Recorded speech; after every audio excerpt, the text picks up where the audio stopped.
Hi everyone, welcome to I'm All Right. My name is Lisa Robertson. I'm an editorial director. I'm also a writer of both fiction and nonfiction.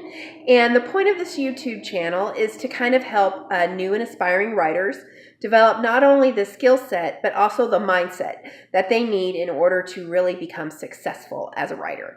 So this week we're doing a series on kind of the 7 habits of successful writers.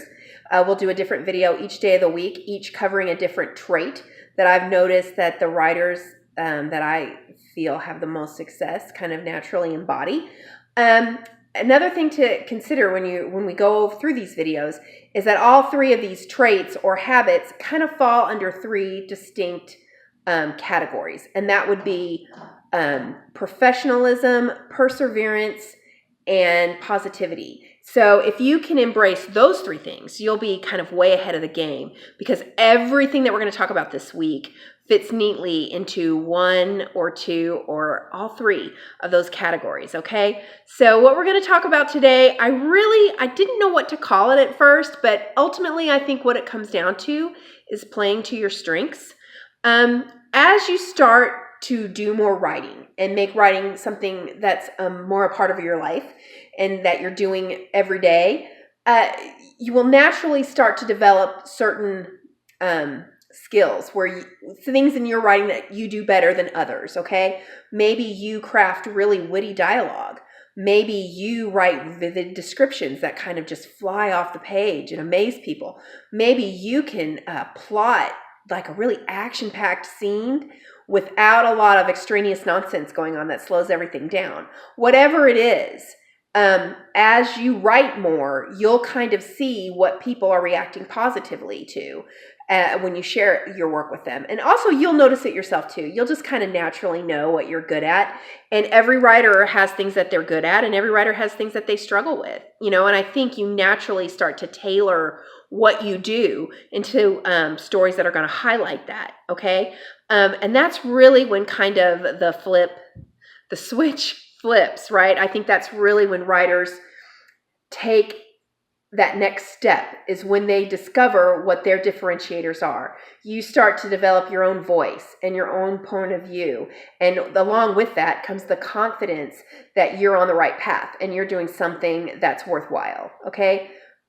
For me, I don't do description very well, at least not naturally. It's something I really have to work at. So if I was to be writing something like historical fiction or a fantasy novel or something where there's a lot of world building, that would not highlight or showcase my natural talents, okay? And it would not be a pleasurable experience for me or an easy experience for the reader, because I'm doing something that just doesn't come naturally to me. But I do have an affinity for dialogue. So my scenes are kind of packed with witty exchanges and back and forths that another writer wouldn't be able to do, okay? Like, again, you're going to figure out what your differentiator is, and you're going to naturally highlight that, and that's going to be what sets you apart, and that's going to be when you start to get the confidence that only you can tell the story that you're telling. And once you realize that you're onto something special and you're doing something special, it really fuels your fire to push past some of those hard times and some of those struggles that inevitably pop up. Okay, so that's something I want to really encourage you to do, is kind of figure out what your special gifts are. And the only way to do that is to write and share and get feedback and continue to hone your skills, and you'll naturally start to do that. So I think this habit, it clearly falls under positivity, because we're celebrating things that you do well rather than harping on what you need to work on. But I think you can make an argument for all 3 categories for this, because this is definitely the hallmark of a professional writer. Professional writers know what they do well and tailor their work to showcase that. And it's also, you can make a case for perseverance, because you aren't going to know right off the bat what your strengths are. That is something that's going to develop over time as you work through it. So that's all I have for you today. Your habit for today is to celebrate your special gifts, and to do that by playing to the strengths in your writing. I hope this is helpful to you. We'll be back again tomorrow with another habit of successful writers. And until then, I hope everything's going well for you. Bye.